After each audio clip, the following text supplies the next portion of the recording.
Good afternoon, everyone, and welcome to this week's episode of my channel. So this week I wanted to talk a little bit about part of what goes into the home buying process, which is once you're under contract and you're applying for your loan.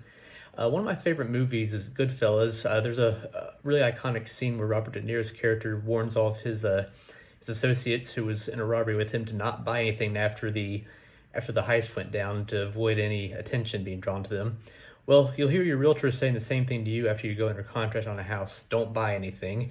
And it's for legal reasons, though, this one is. It's because you have to be careful about your credit score once you're under contract. Because once you're under contract on a house, and if you're having a loan pulled out and done by a mortgage lender, they will be looking at your financials for the next month or so as they process the loan and do the underwriting.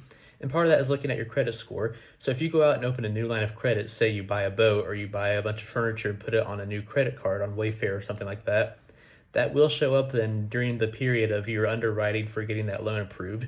So that's why you're always told not to buy anything big while you're under contract, to wait until the house closes, or you buy it with cash, that's fine. But do not open any new lines of credit once you're under contract on a house, because if you do that, that will mess things up. Because the lender is looking at everything about you. They're looking at your credit score, your income, your savings, everything.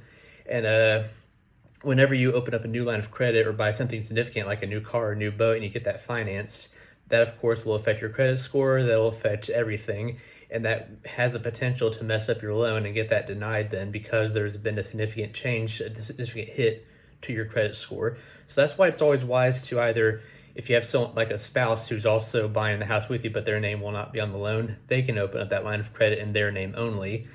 Or you can just wait, but you cannot open any new lines of credit while you're under contract before your loan is approved and you get that clear to close. You have to wait until all that is out of the way before you start moving forward with that. And of course, I know, you want to celebrate, you want to get that furniture ready to be moving in once you're on closing day, you want all that. But unfortunately, just with the way our industry works, with the regulations and making sure that everything stays legit, you do have to wait until you get that clearance from your mortgage loan officer to go out and buy things on a new line of credit, because you want to do that so you make sure you don't lose out on the house. That's the most important thing for the next 30 days or so while you're under contract getting your loan approved.